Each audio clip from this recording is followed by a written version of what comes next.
Hi there. Welcome. This is Tips for the Transition, the Career Roadmap, and I'm Maria Tomás-Keegan.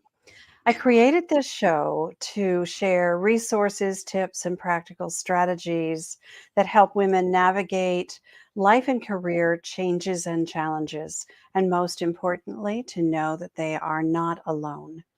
Each week, my guest and I co create a show to encourage women to be more confident, resilient, and brave in their career and life choices. We stream live weekly every Thursday at 10 a.m. Pacific Time on the E360 TV network, which you can find on your favorite streaming platforms Roku, Apple TV, Amazon Fire TV, and the like. And we go live simultaneously on YouTube, LinkedIn, and Facebook as well. So you can interact with us there. And if you prefer to listen to your podcasts or TV shows, you'll find us on all the podcast channels as well. So if something inspires you today and you want more, please subscribe to your favorite channel, leave us a comment, share your favorite episodes so we can create more ripples in the world for women. I've been thinking a lot about how we can change things for women in the workplace so they don't have to struggle like many of us have. Those of us who have been in this career stuff for a long time have all kinds of stories. Some of them are empowering and some of them not so much. So I was delighted to meet Valerie Sutton, a remarkable leader in workforce development and the chief of workforce navigation and transformation at Exponential Changemakers.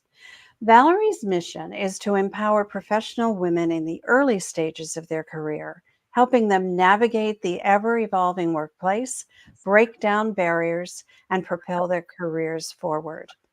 Valerie shares her own extraordinary career trajectory from completely pivoting her profession to rising through the ranks as a true trailblazer. She's even taken the bold step of developing a parallel career and eventually becoming an entrepreneur. As a LinkedIn learning instructor and a renowned workforce development expert, she has lent her expertise to 4 prestigious U.S. universities and consulted with numerous others, assisting them in making data-informed decisions to advance their students' careers. Throughout her journey, Valerie faced a persistent challenge, like many of us have, being a woman in a male-dominated professional world. Despite working harder than many, as many of us have, she has she was told at 3 pivotal moments that she got the position due to her looks. The underlying message there, she met certain societal standards. She's white, has an acceptable weight, is in childbearing years, dresses according to standards and rules, and has no visible disabilities, and identifies as cisgender. So let's chat with Valerie. I can't wait to get this conversation started about invisible barriers women face at work. Hello, Valerie. Welcome. Hello. Thank you so much for having me. And I just love hearing you talk. I'm just going to tell you, Maria, it's like a sense of peace and calm comes over me. And I admire what you do because you are just, bringing this message and really helping women is so essential that no one feels alone in this career trajectory. So thanks for having me. Oh, it is my pleasure. Thank you so much for your kind words. You know, um, this is a really important topic. I have been thinking about this for a long time about how can we uh, kind of level the playing field. And the work you do is so important, helping women, especially women in early in their careers, so they don't struggle the Yeah. way many of us have. So we like to think that we're starting on equal ground, right? Yeah. But from your research, you've identified 3 common barriers to success for women. So let's just dig into that. Would you explain those barriers for us? Yeah, sure. And I think it's important to recognize that we have come so far. But the reality is there are really three things that are associated with women from the very beginning. And so one of the things is being associated with family. Now, family is not bad in of itself. However, a lot of times this results in a perceived lack of commitment from women that we're going to leave. And so, therefore, the mentorship and the sponsorship just isn't available to us as we're progressing for our career. The second is when it comes down to pay equity. And oftentimes, this affects, how we're getting merit increases, how we're getting the advanced projects that will allow us to get promoted. And then finally, once we do have children, if we choose to do so, then it's the fact of childcare is so expensive, right? And there's not a lot of support behind that. The second thing that happens is that there is imposter syndrome, and people push imposter syndrome on women in the work environment, particularly when there's not a lot of them. And we're not imposters. Bottom line, we all come with the same degrees for the positions. We were hired for our qualifications. And I'm going to tell you right now, you're not an imposter. And then, of course, the third thing is the intersection of our identities. And so we have to fit within these boxes. So the first thing is really thinking about the fact that, as a white woman, I'm often likable. As a Black woman, there might be the perception of the angry Black woman. As somebody from an Asian background, it might be the mild minority. And with transgender, it could be around mental health. But there are these blocks that were put in. And if we act outside of these blocks, then we're creating drama, right? And we're not. We're just working within the environments and the confines and trying to get beyond what we look like. So those are the three main things that I think about that are barriers. And then this happens in every stage of your career, from the point you start applying to the point you start progressing through your career. And if you have transparency on this, you can recognize what's happening. Yeah, I resonate with all of those things. They have happened. I've met up with those barriers along the way many times, actually. So let's talk about how they show up. You just mentioned they show up at every stage of our careers. So let's just talk about early in the career, kind of mid-career, and end of career. Can you address kind of those three stages? Yeah. So the first thing in early career that you want to think about, and I think this happens at all stages, is that we've been trained we have to excel at everything, right? And so one of the things you have to know is when you are qualified for a position and when you are competitive for a position. And a lot of women will look at a job description or look at that promotion and say, I need 110% of what they're asking for. The reality is you don't need 110%. You need, in the US particularly, to meet all the basic qualifications. So anything that says required. And then if you can demonstrate that you can do 70% of the role, then you are a highly qualified candidate and you should be going after that. So that's at any stage. But in early career, you want to be, oh, yes, you have a question. I know. I love that you just said that because in my work, I find women all the time saying, I'm not qualified for that. Why not? I mean, Yeah. I've worked with you on your resume and your background. I know what you can do. I know what your skills are. What do you mean you're not qualified for that? Well, I haven't checked off 100% of the boxes. So And I'm that, so glad you addressed that and gave a yeah, number to it. yes, 70%. Thank you. 70. Sure. It is so essential. A lot of times in my coaching appointments, I'm talking to women and it's really just about uplifting them and letting them know that they are Yep. highly qualified and giving them the confidence to move Yep. forward in Yeah. that. Sorry to interrupt. I didn't want to interrupt your train of thought, but I wanted to point that That's out. all right. Thank you. So now just going into early career, and this is where that broken ladder happens, right? And so the first thing is that family commitment. You have to seek out the sponsorship and the mentorship a lot of times that is assumed for men in organizations. So when you first start your job, you really want to think about how you're showing up and what the stakeholders look like. So doing a stakeholder map and saying, who are the important things, people, and then seek the sponsorship out. The second thing you want to seek out is really thinking about the duties and responsibilities that are going to get you promoted. So asking for the stretch assignments that are going to get you promoted. And a lot of times, because we're associated with family and caring, we're getting the assignments that are more caretaking, which are great for the team building, all of that, but don't count towards promotion. One thing I always find, and this is kind of across the board, is hedging words. And so if you haven't been trained not to hedge, you might be in a meeting and you'll say something like, I think, or I believe, or you'll wait to raise your hand because you're trying to be nice and let other people be heard. But you have to be heard in this area. So those are a couple of things in early career.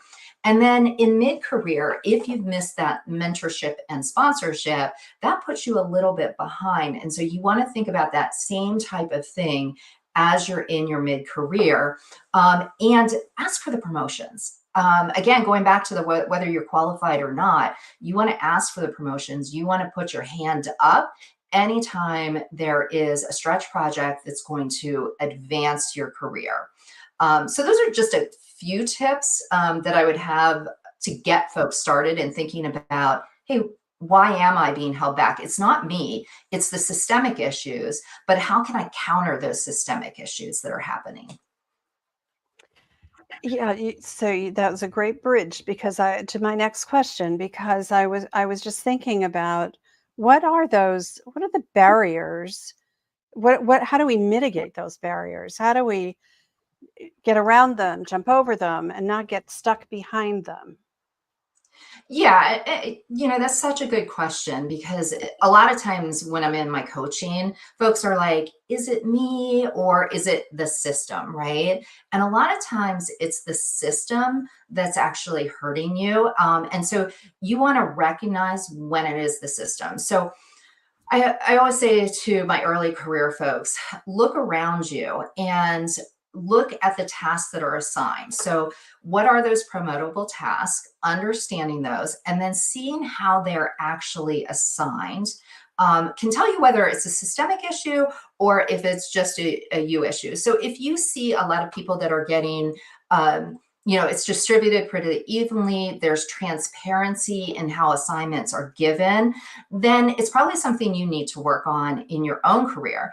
But if there isn't transparency in the process for getting assignments or promotions, then that's a systemic problem. And so you can't necessarily know. You have to understand. And that's why it's important to seek out people that help you understand how to get promotions and how to get on projects that really advance your career.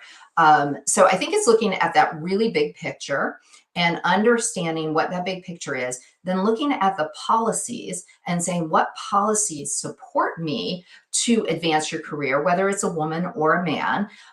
Is there a lot of transparency? And if there isn't a transparency, then you have to work a little bit harder. And yeah, and figure out how to kind of navigate that, right? Mm-hmm. You mentioned mentorship and Mm-hmm. sponsorship. Yeah. I have come to realize uh, through my 30 plus year corporate career that the mentors I had along the way Mm-hmm. were instrumental in helping me do that, figure things out, navigate the politics, the Mm-hmm. policies, figure out, who do I need to be talking to? Yeah. When, how, what do I need to know? What do I need? What's the gap that I need to fill? So Mm-hmm. let's talk about mentoring and mentorship and what do you think about in terms of the importance of it for people, especially women? So mentoring is essential. I think one of the things that is challenging is how do you find a mentor and it seems fake and you don't understand how to get that mentor. And when you're looking at a mentor, this is somebody that is really somebody you can trust. Mm. Because when you're looking, you want to trust them with your feelings, with where you're going, but you don't necessarily want that person in charge of your promotions because you want to be able to share with this person, right? So there's a difference between a mentor and a sponsor. And a sponsor is that person that is really looking out for your career and your advancement, but they're also looking out for the company and the company's advancement. And so you're not necessarily going to share everything with the sponsor. But with a mentor, you want to be able to share and you want to be able to be vulnerable with this person so that you can advance. Because if you're not vulnerable, you can't advance. So what I would look at in a mentor is, so mentors can be peers that have been there for a longer period of time. Mentors could be in an adjacent department that you work closely with, but really isn't involved in your promotion process and could be more senior. Or a mentor could be outside of your organization that maybe is in a more leadership role or that you just really admire. And there's nothing wrong with going directly and saying, will you be your mentor? But that kind of sets it up where it could be a little bit uncomfortable because that's a lot. Like when people think about being a mentor, they think of a lot of responsibility. But think of it as, with Maria, I feel like I'm having tea with you, right? And so I look at you as a mentor because I just think you do a fabulous job really thinking about podcast and video. And so I want to learn so much from you. And so I've peppered you with questions and you've been mentoring me along the way, whether you knew that you were doing that or not. And that's the best way to find that mentor. And you do want them to give you negative feedback too. Yeah. And people are afraid of negative feedback. And you shouldn't be, because the only way you can improve is if you hear from somebody. So I'll give you an example of an old boss of mine, and I don't even think he realized that he was a mentor to me. But he said to me once, Valerie comes off as confident, but you should ask her questions. And I thought that was such good feedback for me, right? It was in a very informal conversation. And I thought, what, that's great, because now I know, like when I'm working with my staff or I'm working with my coaching clients, I might be coming across as super confident, but I want them to ask me questions because that's the only way you learn. And so those little bits of feedback, even though you might originally be like, oh, wait, is this negative? It's like, oh, well, let's turn this around and let's say how I can improve. Right. What can I learn from that? Absolutely. And thank you for your kind words. I didn't realize that I was mentoring you, but I'm happy.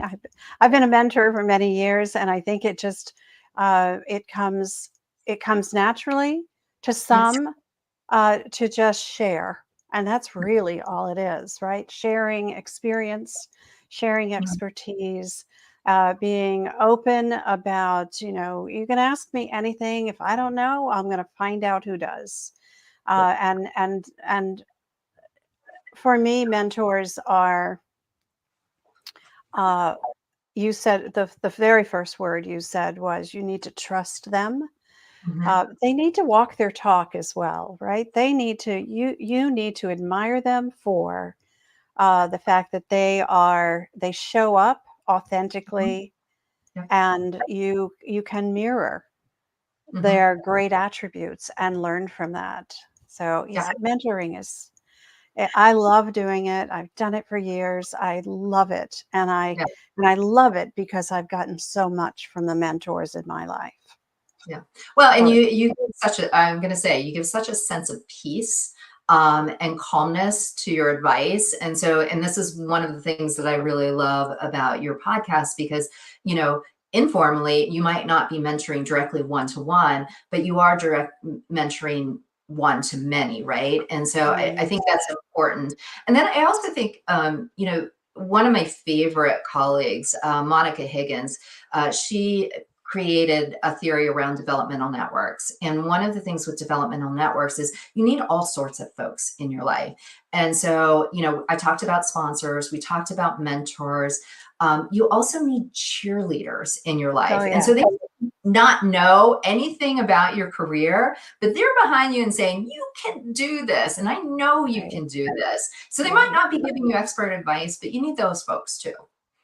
Absolutely. People who will celebrate everything you do. Absolutely. Love it. Even though they don't understand it. Even though Right. they don't, yeah, absolutely. That's so, so true. Yeah. Valerie, I can tell how passionate you are. It's one of the things I loved when I first met you. I loved about you. I'd love for you to share with us why this doing this work it means so much to you. Yeah. So my framework, anytime you're making career decisions, is really thinking about mission alignment, and this aligns with my passion. So I was always curious. I started out and I didn't pick the right career when I graduated college. So in your early career, there's a good chance that the first job out of graduation is not going to be your idea job, and it was a fact. Like, I loved fashion when I graduated, and I wanted to be a buyer, and I went into a leadership development program. I was doing a rotation in buying and found out I hated it. It was awful. And so I just, started thinking, why do I hate this? And I got some more experience. And then it just started me thinking about careers and like why people choose careers, why they're happy in careers. And so that's the mission alignment piece. But the other thing that I'm passionate about is the skills that I use. And so my coaching skills and my strategy skills. And if you use the Strengths Finder, I'm futuristic, so I can imagine where things are going. And so I'm using that skill strength to really do what I want to do. And sometimes these things changes. Like, I'm very passionate right now about the gender gap, and I have been for years, which helped me to make the transition into being an entrepreneur. And then I would just say, finally, when you're thinking about your own career, and this doesn't come into why I'm interested in career specifically, but you're thinking about your life needs and the work culture that best supports you. And for me, I'm at a point where I can be an entrepreneur because I have financial stability and I can make that leap. And I also needed a different work culture because I've recently been taking care of my parents. And so I wanted the flexibility and not to be tied to a campus. So this is how I became the entrepreneur and how I sort of think through these decisions. But bottom line, I'm focused on careers and really how people can be happy and successful, because in the US, we get so much of our identity from the work that we do.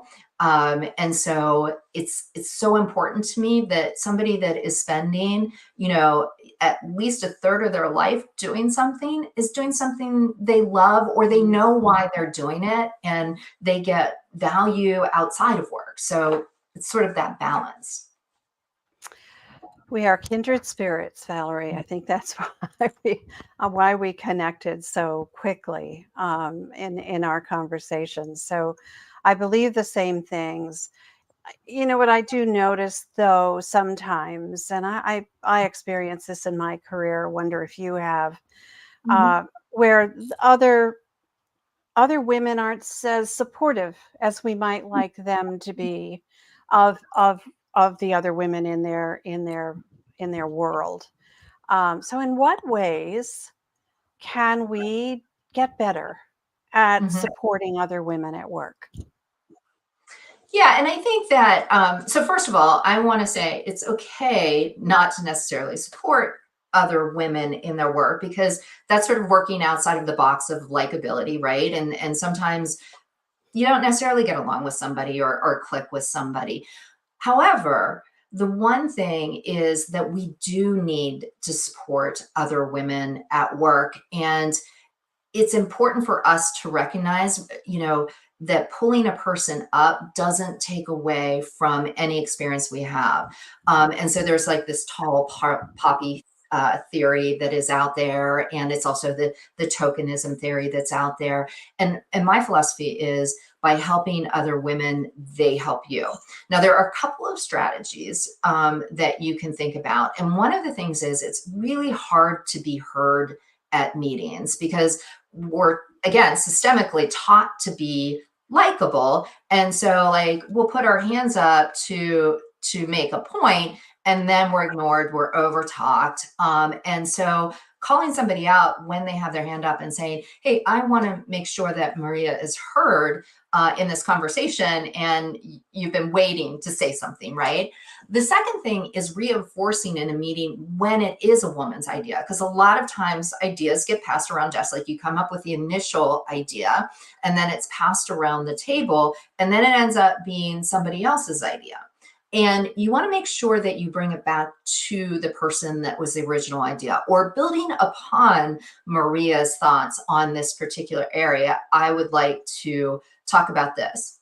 I think a third thing is recognizing our own biases, because we can have implicit bias. And there's a great assessment from the Harvard Business School that allows you to check on your bias, so implicit bias. And a lot of times women will have bias against other women. And so just checking it and saying, maybe I do, like, and I love my sister to death, but I was having an issue at work, and she was like, oh, that's woman drama. And I said, no, it's not woman drama. We're disagreeing on something. It's not drama. And just calling that out and saying, this isn't drama. So as you're thinking about supporting women, really start to think within and what your viewpoints are, and then how you can help women along. And I think the final thing that I would say on this too is that the reason that I'm doing this is I don't want any other woman to experience what I experienced with being told, hey, you got this great new job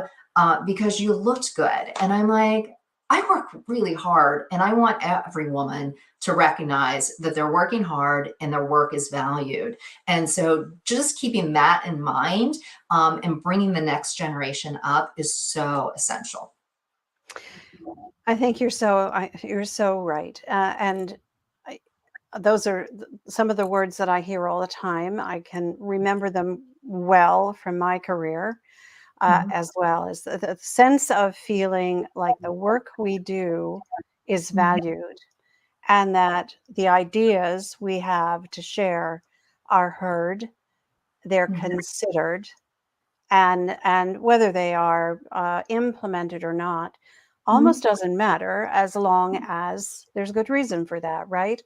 So Absolutely. yeah, it's just creating that environment Mhm. so that all women, let me rephrase that, everyone, right, men and women Yeah, equally, equally. are heard and valued and treated with respect.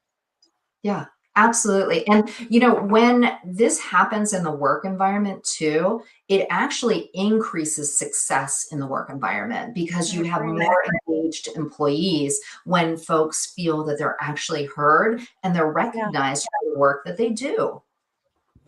Let's talk about that a little bit more, the environment. What are some of the, I've written about this before. What are the kinds of work environments that are kind of best Mhm. for women to work in? What have you found? So again, I want folks to start with their identity and what's important to them when they're thinking about what's important. Because again, we go back to that intersectional identity. And so there are different aspects of your identity that's going to be really important to bring to work. One of the things specifically with women that you first want to look at, like before even applying to a job, is doing some secondary research on what the organization's supports are. So the first thing that you want to look at is really look at their career page. And you're going to look specifically at the benefits of the organization. And in the benefits, you want to look at things that support equity. And that's the difference. So it's not like you're going and you're looking, oh, do they have maternity benefits? In that, I want to see policies that support parental leave and family leave, because we get oftentimes the burden of all of that. And we want to be able to share that with the men in our lives, because it's just important for men to have that time with family and to own that family responsibilities. And when there are proper policies set in place, then there is that opportunity, and you know that that is valued and that family is valued, because many of us want that family. Now, I on that side, I was child free, which is okay, but I still wanted to see it in there because that meant that the women around me were supported, right? So Right. that's the first thing, is really looking at those policies and how equitable they are. And I'll give you a quick example on this. So there's some research on this in higher education institutions where they started implementing the family leave, and that fathers could take paternity leave.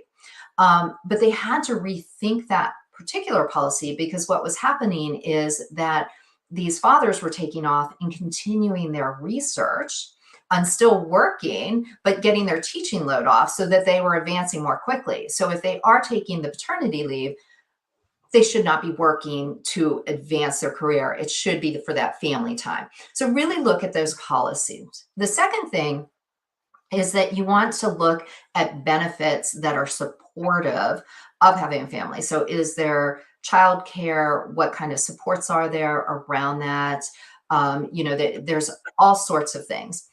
Then you want to look at the culture of how it supports you. So employee resource groups are very important to really feeling supported. You also want to look and see if they have a structured mentoring program that you can leverage in that process. And you want to look that they have clear policies on promotion and merit increases and pay increases, because that provides equity.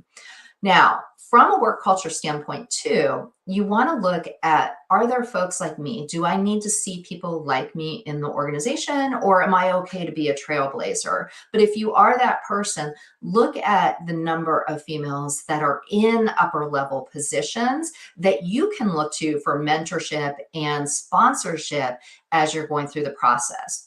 Now, finally, you want to take that secondary research and you want to turn it into primary research.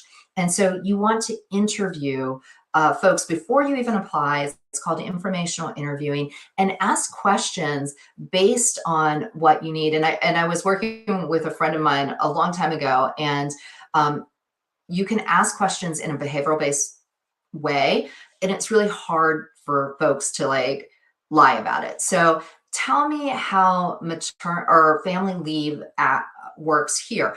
What's the percentage? What's the last man that took paternity leave that's in a senior leadership position? Because they can have it, but they don't necessarily mean that they take it. So you want to ask some of those behavioral questions that are important to you. So give me an example of how your mentor helped you really look at stretch assignments, or how your sponsor really helped you to meet the right people in the organization so that you could advance more quickly, or that you were invited onto projects that were important to the organization. And once you do that primary and secondary, then you're starting to identify organizations that are supportive of you in your multi-layered identity. Does that help, Maria? Yeah, I love that. Thank you very much. As you were talking about that, though, I was thinking that as you were describing some of those policies and cultures, it felt like they were more resident in larger organizations. Mm-hmm. And I wonder, for the women out there who love to work in startups, where Yeah. some of this, and that used to be me years ago, where you got to wear multiple hats and everything has not been clearly ironed out. Yeah. How do we navigate that and Mm-hmm. make sure that we don't get, brushed under the rug, so to speak? Yeah. Yeah, that's so important. And that's such a good point, Maria, because you really do, the larger organizations are going to have some of these things in place, Yeah. and you can really check that out. But in a smaller organization, and particularly a startup, they're not necessarily going to have these policies. And a lot of startups, it's predominantly men starting them, and they don't they're not aware that they even have policies that are affecting women in a negative way. And so this is where we need to be proactive, and really think about how we're showing up at work and how we're asking for the stretch assignments, how we're looking at the policies and helping to inform the policies as that startup is starting to grow.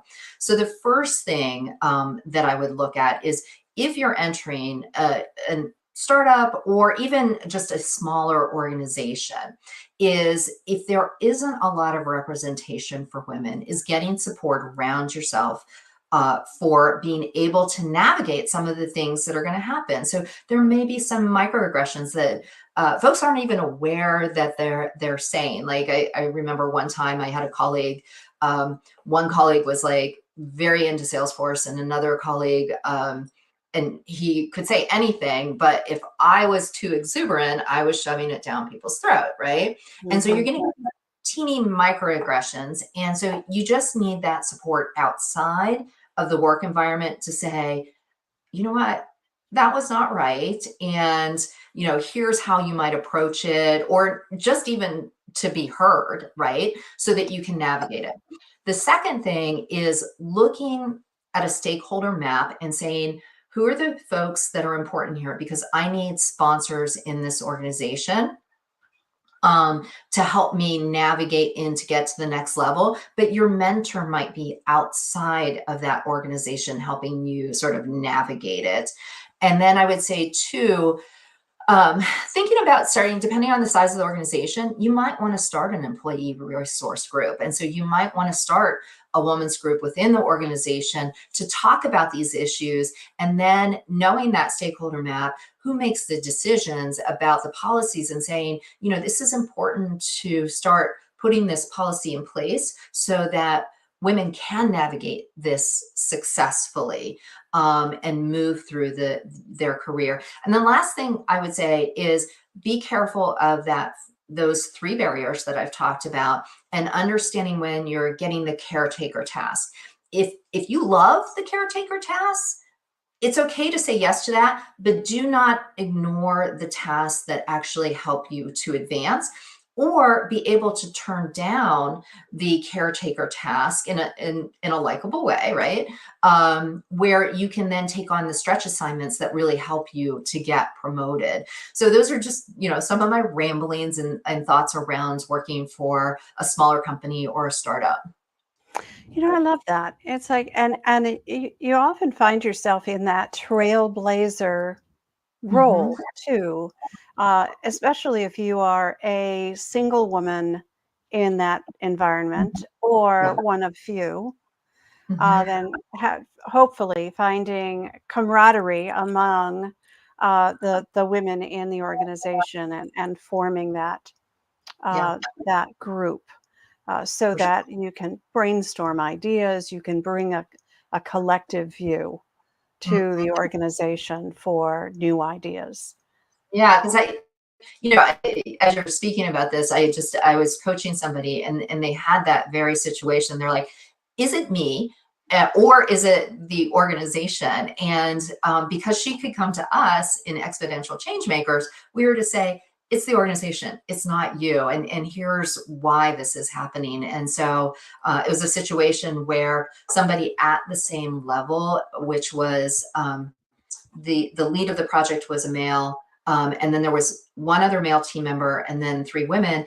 And the senior manager put the male in charge of the same women that were at the same level. And I'm like, there was no clear way to tell that that was like merit based, or that the person was doing a good job. There was no clear way of showing like, oh, this is an advancement. And so I'm like, this is definitely probably an implicit bias. It wasn't necessarily Right. explicit doing it on purpose. But knowing that and being able to have that person outside and say, hey, and then here are some strategies to overcome it, it's really important. Yeah, that's so, and having someone from the outside to objectively weigh Mhm. in and give you another, this is potentially what's going on. Putting another lens on it is so important. Yeah. I would love for you to share a little bit about Exponential Changemakers. First of all, I love the name. Thank you. It just speaks volumes about what you do, but tell us a little bit more about that. Yeah, so we are a community of early to mid-career women, and we're really focused on educating women on these biases and this association with the barriers and where this will happen along the way so that they can advance in their career. Our goal is to fix the broken rung so that there isn't the glass ceiling, and it's about giving really specific strategies to advance. So there's a lot of talk out there for women about, just go after it. But a lot of times you feel alone or you just don't know whether it's you or not. And so this gives you that support group and tactical ways to go through the process. And this goes through job search, first career, your promotion, and then managing and getting into your mid-career so that you can get to that senior level position, because there shouldn't be a glass ceiling at this point. So that's our organization. I love that. I so wish that there was something like that that I could leverage when I was in my mid-career.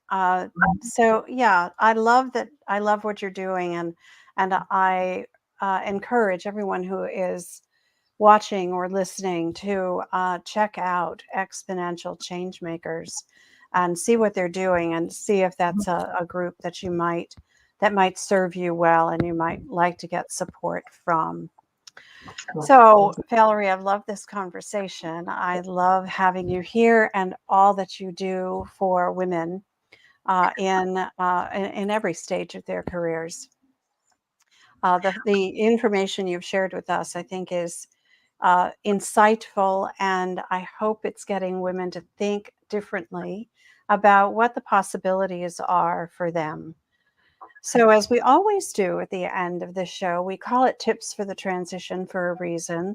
I would love to ask you to kind of wrap this up in a bow for us, and give us your three tips or key takeaways for Yeah. our audience.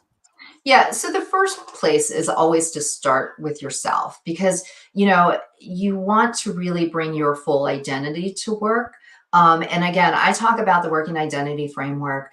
What is your mission alignment? What do you think most about? So, me, careers, fitness, fashion, gender equity, those are all things that I read about and look at all the time. What skills do you want to bring to the workplace? And it's not what you do well, it's what you love to do. Even if you haven't done it yet, you will get better at it. And so think about those skills you love to use and what you want to bring to the workforce. The third thing is you have to think about your life needs, and you have to be able to bring that into the work world so that you feel safe and that you feel that you can progress. And then the fourth thing in the working identity is a work culture that best supports you.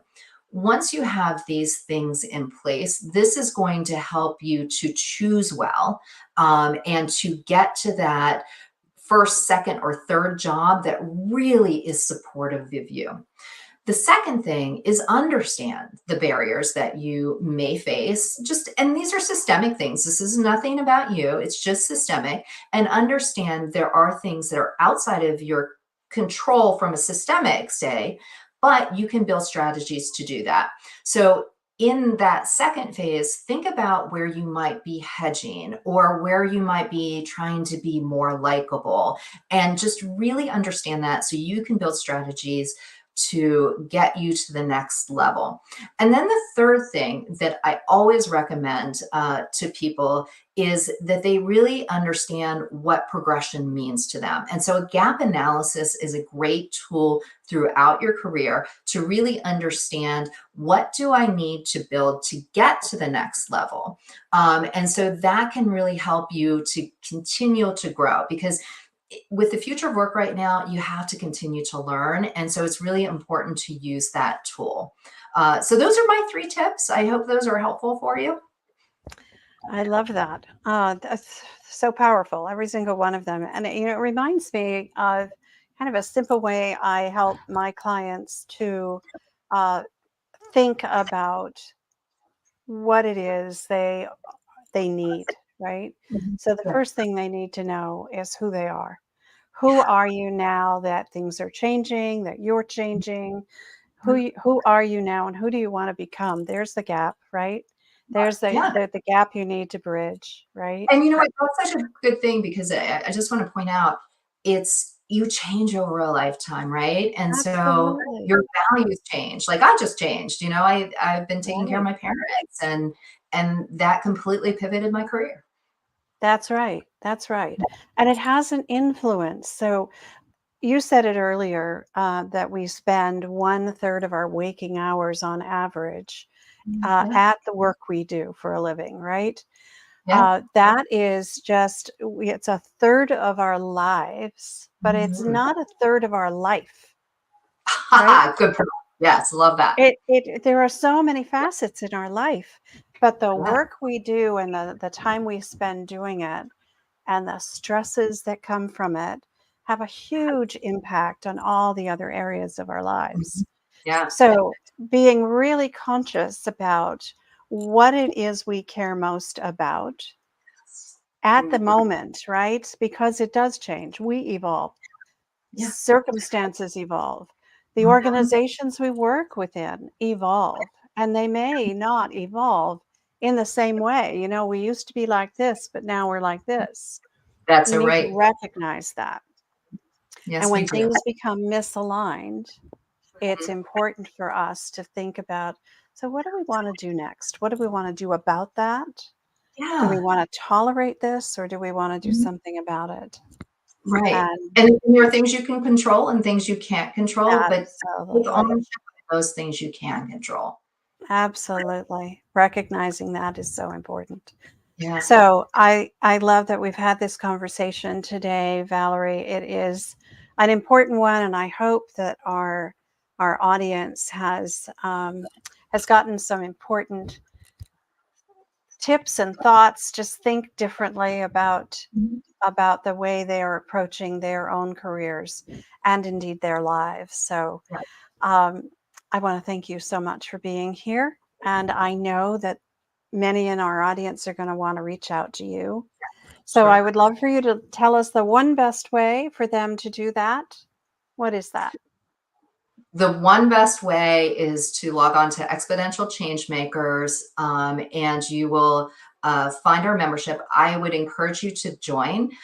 We have a free membership, and you can certainly join that. And you have access to a large community of women, as well as a Great. workshop every month. You can also join our coaching community. And if you join our coaching community within the next week, I will offer a free hour of coaching along with that. So Exponential Changemakers, and you will see our membership plans there.